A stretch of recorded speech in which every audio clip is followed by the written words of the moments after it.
Não é fácil encontrar líquidos fora do nosso mundo.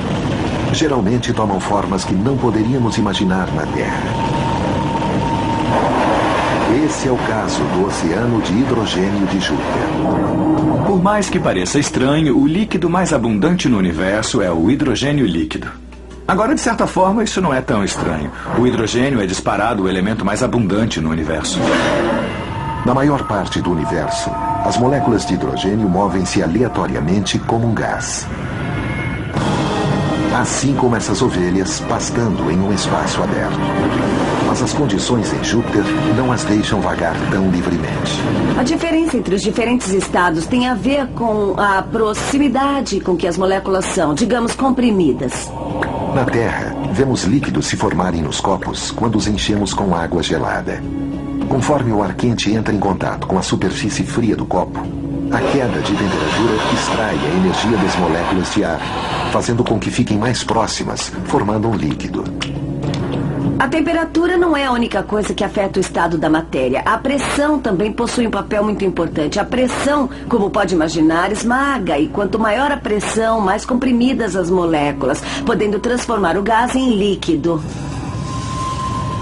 Por exemplo, mesmo no espaço interestelar, onde faz 450 graus abaixo de zero, um copo com água poderia simplesmente evaporar.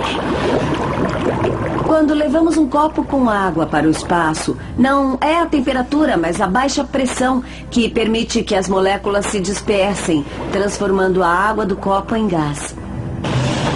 No interior da caldeira de Júpiter ocorre o inverso. As moléculas de hidrogênio são espremidas pelo peso colossal da atmosfera. Se espremer as partículas de modo que não vibrem muito, elas vão tender a grudar umas nas outras. Elas começam a flutuar juntas. Isso é o estado líquido.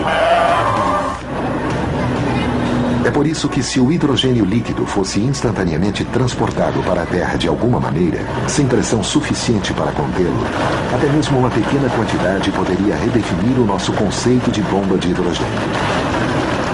Não seria uma boa ideia pegar um pouco do hidrogênio líquido de Júpiter, porque ele está sob uma enorme pressão. Seria um explosivo espantoso, muito melhor do que TNT. Seria um desastre total.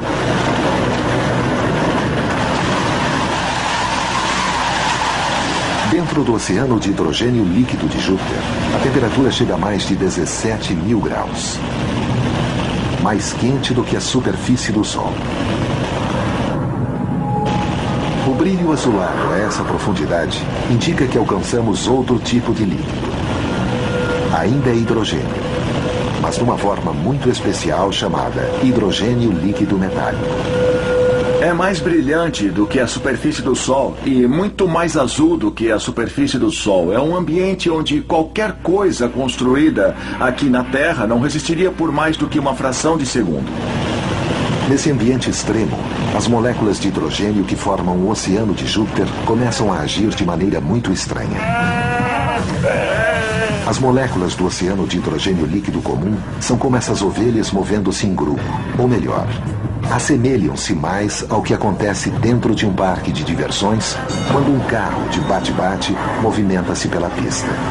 Então, o que faz de algo um líquido é a habilidade com que os átomos e as moléculas passam um pelos outros.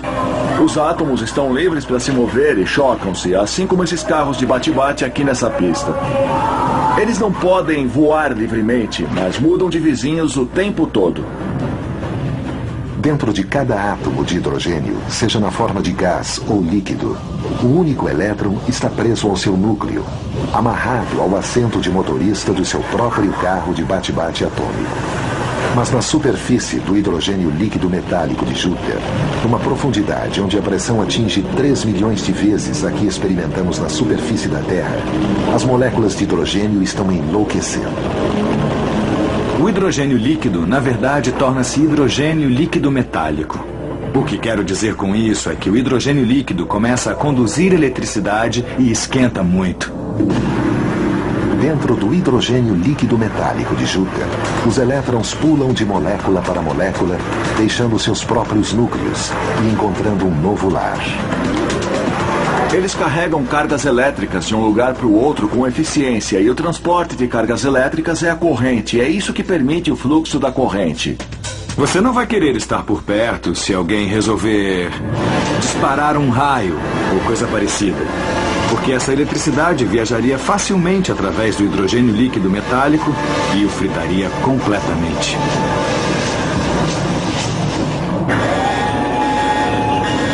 Na Terra, a coisa mais próxima do hidrogênio líquido metálico é o aço líquido.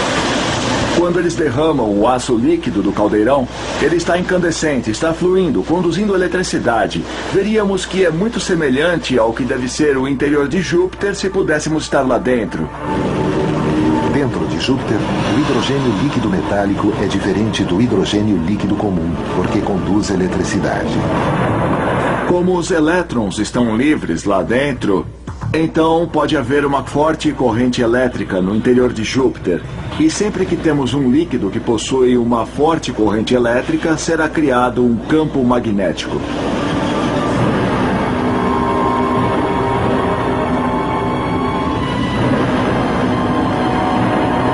Por mais de 6 milhões de quilômetros em qualquer direção no espaço, o campo magnético de Júpiter abre caminho e desvia partículas carregadas que naturalmente transitam pelo nosso sistema solar.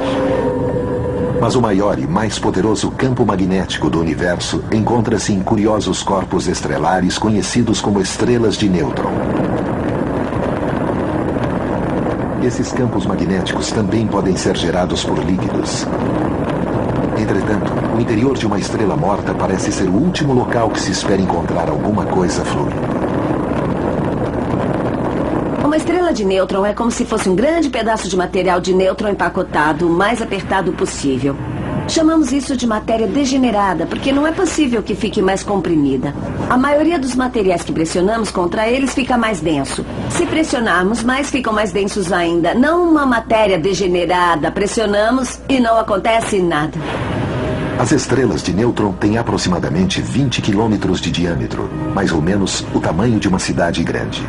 As estrelas de nêutron são muito maciças. A massa é comprimida em uma região tão minúscula que, basicamente, começa a deformar o próprio espaço.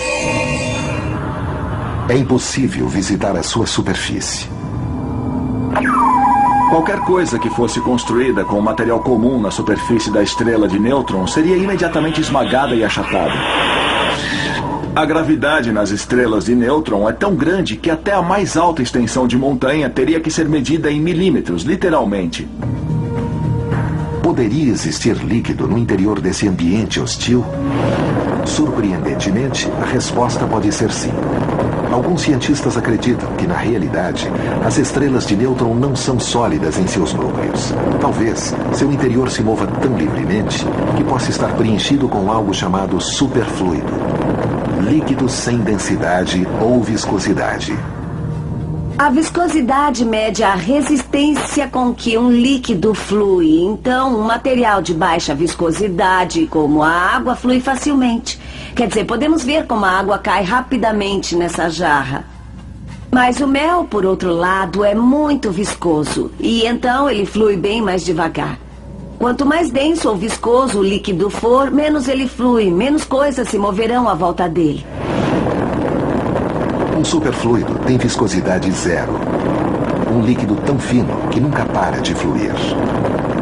Então, nesse estranho líquido dentro da estrela de nêutron, temos o que chamamos de propriedade de superfluido, o que significa que, se começarmos qualquer tipo de movimento, poderemos iniciar um redemoinho dentro de uma estrela de nêutron que irá continuar e continuar e continuar e não vai parar nunca.